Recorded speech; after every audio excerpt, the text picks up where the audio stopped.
Imagine waking up with no alarm clock, no phone, no coffee, just the cold air of a cave, the smell of ash from last night's fire, and the sound of wind cutting through the trees outside. No schedule, no obligations, just survival. For decades, we've been told that prehistoric humans spent their days doing one thing: hunting, chasing animals, throwing spears, dragging carcasses back to camp.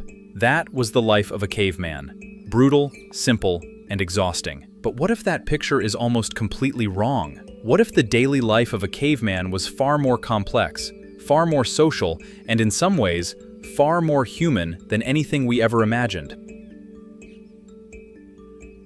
The day for a prehistoric human didn't start with purpose. It started with survival assessment. The first thing a caveman did upon waking was read the environment. Was the fire still burning? Were there sounds of predators nearby? What was the weather doing? These weren't casual observations, they were life or death calculations made within the first few seconds of consciousness. Caves weren't always the permanent homes we picture them to be. Many groups of early humans were semi-nomadic, meaning they moved with the seasons, following animal migrations and food sources. So waking up could mean waking up somewhere entirely different from where they had been a month before. Breakfast, if it happened at all, was whatever was left from the night before: scraps of roasted meat, dried berries, or roots that had been stored near the fire. There was no such thing as a dedicated morning meal. Food was eaten when it was available, not on a schedule. Here's the part that surprises most people. Hunting was not an everyday activity. Large game hunting, the kind involving mammoths, deer, or wild boar, was physically exhausting, dangerous, and often unsuccessful. Studies of modern hunter-gatherer societies, which scientists use as a window into prehistoric behavior, suggest that big hunts happened only a few times per week at most. On many days, the men who went out to hunt came back with nothing. This means that the majority of calories consumed by prehistoric humans didn't come from dramatic spear and mammoth moments. They came from gathering, collecting nuts, berries, tubers, insects, bird eggs, and edible plants. Gathering was quieter, less glamorous, and far more reliable than hunting. Women and older members of the group played a critical role here. Their knowledge of the local landscape, which plants were safe, where water sources were hidden, which roots could be eaten raw versus cooked, was as valuable as any weapon. In many ways, the gatherers kept the group alive on the days the hunters failed.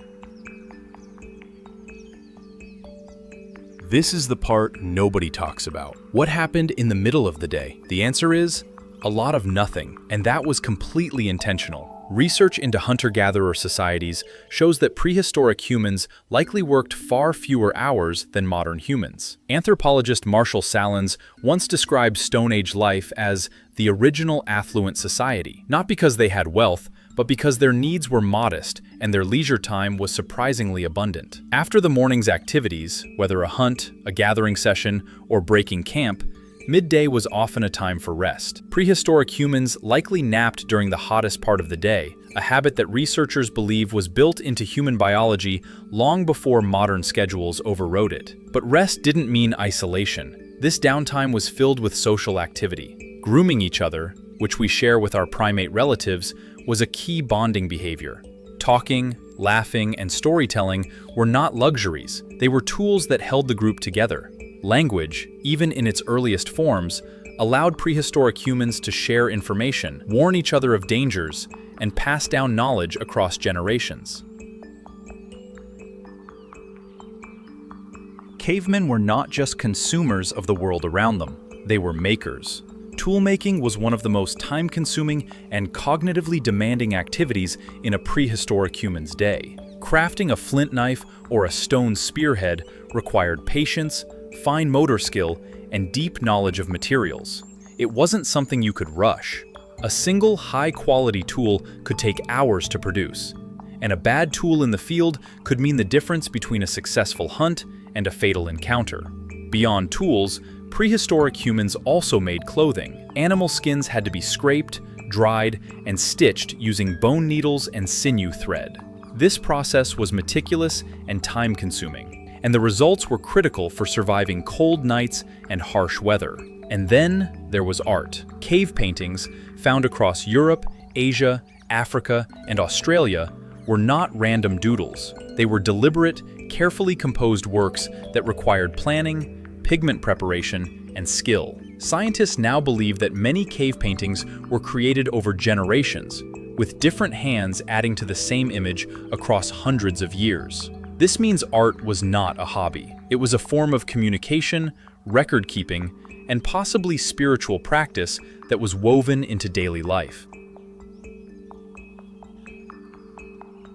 One of the biggest myths about cavemen is that they were loners, scattered individuals fighting the world alone. The reality was the complete opposite. Prehistoric humans lived in bands of roughly 20 to 50 people. These weren't random collections of strangers. They were tight-knit social groups, built around kinship, trust, and cooperation.